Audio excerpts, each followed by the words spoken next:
I want to chat about the top three mistakes that podcast guests make, and it's something I can see over and over and over again.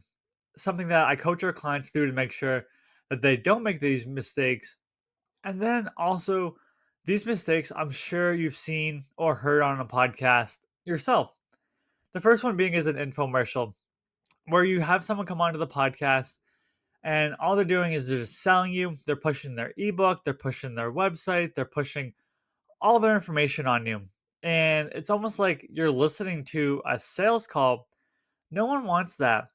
There's a time and place in every podcast interview that you do that you're going to be able to talk about your company. You're going to have a time and place to present your company and where the audience can find you. So you want to make sure that you're not just pushing and just selling just very hard. Yes, we work with a lot of real estate investors and their main goal is to raise capital, but talking about why you're the best sponsor, why the other sponsors aren't good, that's not going to be beneficial for the audience. What they want to learn about is, why did you pick this specific market?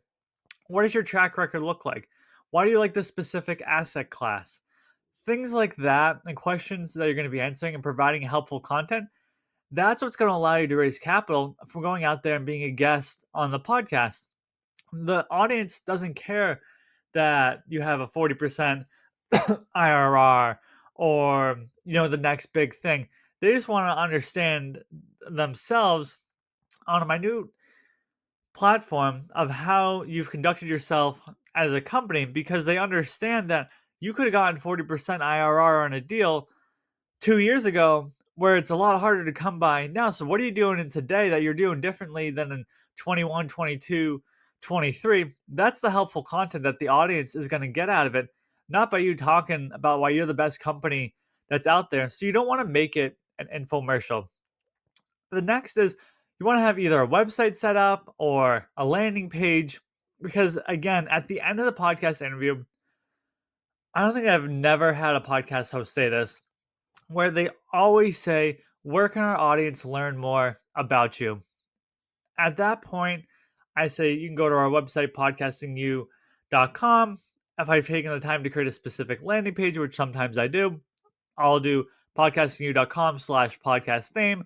I make it easy to duplicate across every single podcast. But the bare minimum, you want to make sure that you have a website, because if you're going on these podcasts and people are hearing about you, they go to and they have nowhere to find you other than like your LinkedIn. Maybe they're going to connect there, maybe they're not. A website's just going to give them more information to learn more about you. And then the last piece is just poor equipment. You want to make sure you have a quality podcast mic. Maybe you have some lighting. Maybe you have a webcam. When it comes to podcast mic, I've done a couple of episodes on it, but I recommend using like a Blue Yeti mic. That's what I'm using right now, is around $100. I've used the Blue Snowball, and that's a little bit more budget friendly. Last time I used it, it was about $50. You can use the Audio Technica. That's another good brand as well. So just go on Amazon, type in podcast mics. At the bare minimum, you want to have a good quality podcast microphone.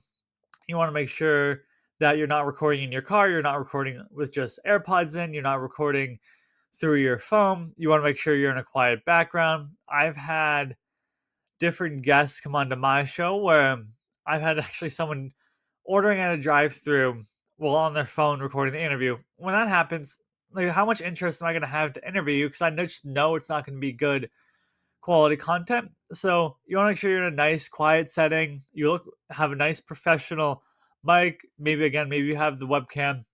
I bought my webcam, I think it was like 20, $30 on Amazon. It was relatively inexpensive.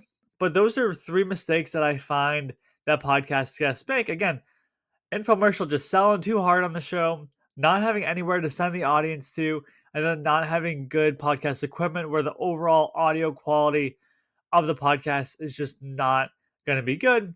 But I hope you don't make those three mistakes when it comes to podcast guesting, and I hope that it was beneficial for you.